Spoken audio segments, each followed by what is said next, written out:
और अब आज के दिन की सबसे विशेष बात, आज फाल्गुन कृष्ण पक्ष की उदया तिथि त्रयोदशी और बुधवार का दिन है।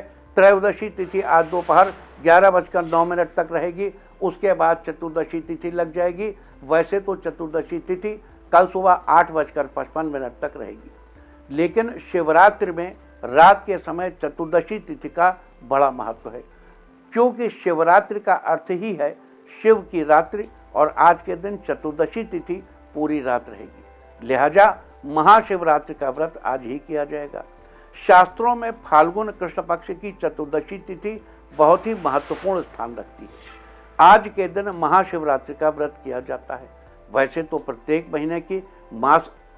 महीने ही मास शिवरात्रि का व्रत होता है और भगवान शिव की पूजा की जाती है, लेकिन आज यानी फाल्गुन कृष्ण पक्ष की चतुर्दशी के दिन भगवान शिव की विशेष रूप से उपासना का विधान है।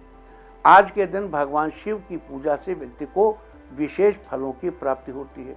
इसके अलावा सुंदर, सुशील तथा अपने मनपसंद वर की प्राप्ति के लिए कन्याएं आज के दिन विशेष रूप से भगवान शंकर की पूजा अर्चना करती हैं। आपको बता दूं कि आज महाशिवरात्रि व्रत के दिन भारत देश में अलग अलग जगहों पर स्थित 12 ज्योतिर्लिंगों की पूजा का भी विशेष विधान है।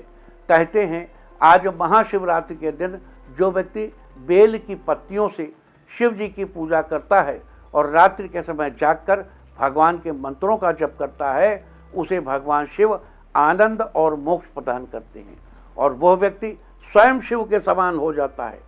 इसके अलावा मान्यताओं के अनुसार आज के दिन से ही सृष्टि का प्रारंभ हुआ था। ईशान संहिता में यह भी बताया गया है कि फाल्गुन कृष्ण चतुर्दशी को महानिशीत काल में आदिदेव भगवान शिव करोड़ों सूर्यों के समान प्रभाव वाले लिंग के रूप में प्रकट हुए थे। फाल्गुन कृष्ण चतुर्दश्याम आदिदेवो महानिशे शिवलिंग तयोद्भूता कोटि सूर्य समप्रभा। इसीलिए आज के दिन महानिशीत काल में भगवान शिव की पूजा का विशेष महत्व है।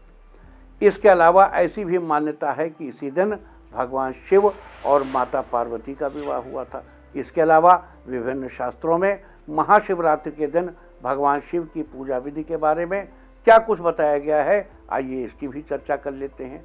आपको बता दूं कि महाशिवरात्रि की पूजा विधि के बारे में तिथि तत्व में कहा गया है कि आज की रात्रि के प्रथम प्रहर में दूध से, दूसरे प्रहर में दही से, तीसरे प्रहर में घी से, चौथे प्रहर में मधु से यानी शहद से शिवलिंग को स्नान कराना चाहिए और हर प्रहर में शिवलिंग को स्नान कराते समय अलग अलग मंत्रों के जप की बात भी कही गई है। प्रथम प्रहर में ह्रीं ईशानाय नमः, दूसरे प्रहर में ह्रीं अघोराय नमः, तीसरे प्रहर में ह्रीं वामदेवाय नमः और चौथे प्रहर में ह्रीं सद्योजाताय नमः मंत्र का जप करते हुए शिवलिंग को स्नान कराना चाहिए। इसके अलावा शास्त्रों में ये भी उल्लेख मिलता है कि आज के दिन दूसरे, तीसरे और चौथे प्रहर में व्रती को पूजा, अर्घ्य, जप और कथा सुननी चाहिए। स्तोत्र पाठ करना चाहिए और भगवान को प्रणाम करना चाहिए। जबकि एक अन्य मत के अनुसार चंदन के लेप से आरंभ कर सभी उपचारों के साथ शिव पूजा करनी चाहिए और अग्नि में तिल, चावल और घी मिश्रित भात यानी पके हुए चावल की आहुति देनी चाहिए। फिर इस प्रकार हवन के बाद किसी एक साबुत फल की आहुति भी देनी चाहिए। सामान्यतया लोग सूखे नारियल फल की आहुति देते हैं। इसके अलावा आज के दिन शिव कथा का पाठ करना चाहिए। पुनः अर्धरात्रि और रात्रि के तीसरे प्रहर और चौथे प्रहर में भी आहुतियाँ डालनी चाहिए और फिर अगले दिन सूर्योदय के समय ओम नमः शिवाय मंत्र का पाठ करना चाहिए।